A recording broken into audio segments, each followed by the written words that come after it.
পৌঁছে দিয়েছিল। ভুলে গেলে চলবে না। সারা বাংলাদেশ যখন স্থবির হয়ে গিয়েছিল, আমাদের বাইরে শহর থেকে গ্রাম, গ্রাম থেকে প্রত্যন্ত অঞ্চলে মেডিসিন গুলো পৌঁছে দিয়েছিল। এমনও হয়েছে অনেক ডাক্তার রাত 2টার সময় ফোন দিয়েছে, ভাই একজন করোনা আক্রান্ত ভাইয়ের বাড়িতে যেতে হবে, নাকি ঘুমিয়ে অফিসে বেশি হয়।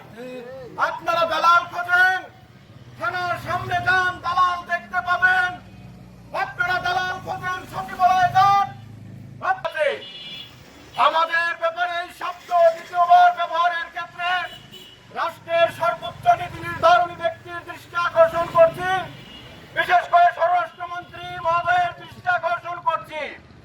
আপনার পুলিশ কেন আমার ভাইকে গ্রেপ্তার করলো? গ্রেপ্তার করার আগে অবশ্যই বিবেচনা করে কোনভাবে কাজ করতে পারে।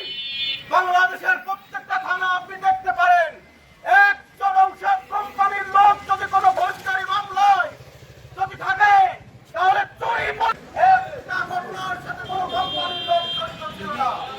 বাংলাদেশের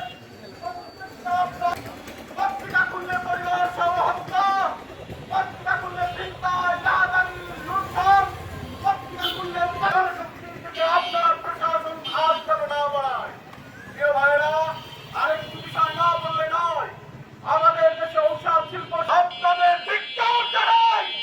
একটা প্রতিবাদ করেননি আপনারা, কি কারণে প্রতিবাদ করেননি বলেন? আপনারা কেন ভিতরে তাদের ছেড়ে দেওয়ার কথা ছিল, কেন তা হলো না? আপনারা অসাধু, যার কারণে তার চাপ আমাদের উপরে আসে। আগামীতে আমি বলবো, বকুল ভাই, আমি আপনাকে ভালো চিনি, মাননীয় নীল চাষের